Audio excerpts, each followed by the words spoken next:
Are you the reliable one? The person everyone knows will step in and fix it? You're the friend who absorbs everyone else's trauma, and the employee the boss trusts with the absolute hardest projects. But at the end of the day, when you are completely exhausted, you look around and realize you feel entirely alone. You pour 100% of your energy into your relationships, yet you somehow always end up chasing people who give you absolutely nothing in return. People on the outside might watch this pattern and tell you that you just have terrible taste in partners or friends.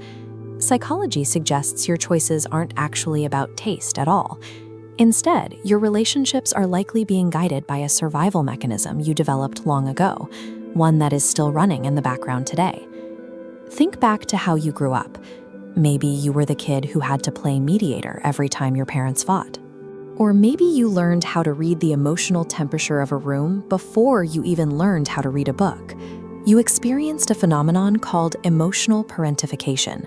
You were forced to carry emotional weight that was meant for adults.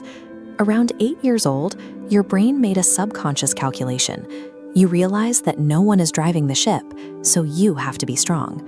Right there, a new operating system was installed. Your brain created a hardwired rule. If I let go of the steering wheel, the car will crash. To the outside world, you looked like a prodigy. But beneath that praised maturity, your brain was locked in a state of chronic survival, one where vulnerability felt like a liability you couldn't afford. Fast forward to adulthood. You subconsciously seek out emotionally unavailable people because to your nervous system, they feel deeply familiar. It perfectly mimics a childhood dynamic where you gave everything you had and expected nothing in return. Your baseline was set early. Your worth was never tied to simply existing. It was strictly tied to your utility and what you could do for others. So what happens when you actually meet someone who is emotionally available? Someone who wants to care for you without requiring you to earn it? This chart shows exactly what goes wrong in your brain. Your amygdala, your brain's threat detection center, panics. It perceives their care as unpredictable and therefore dangerous. Because your nervous system has never actually turned off, any sudden, unearned support triggers an active panic response. Your brain is actively sabotaging healthy love because historically, resting and receiving care felt like a dangerous lapse in vigilance. Dismantling this outdated operating system doesn't happen overnight. It requires deliberate, step-by-step psychological reprogramming. First, you have to grieve. It is uncomfortable, but you have to mourn the messy, carefree, needy childhood you were owed but denied. Second, you have to learn the hardest lesson of all. Being needed is biologically and emotionally distinct from being loved. One is a transaction of labor, the other is a state of connection. Third, we apply a technique called Kaizen for vulnerability.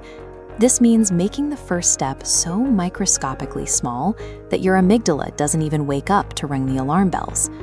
Do not try to drop all your walls at once. Instead, ask for one tiny, low-stakes favor this week. Ask a friend to pick the restaurant, or ask someone to hold your bag for 2 minutes. Let someone else drive the car for just a moment to teach your nervous system that yielding control is safe. That kid who grew up so fast did an amazing job. They kept you safe, and they carried the world.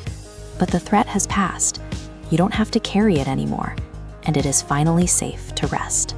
If you relate to being the mature kid growing up, do me a favor and drop the word mature in the comments right now. Subscribe to Doodle Psych for more animated psychology, and I'll see you in the next video.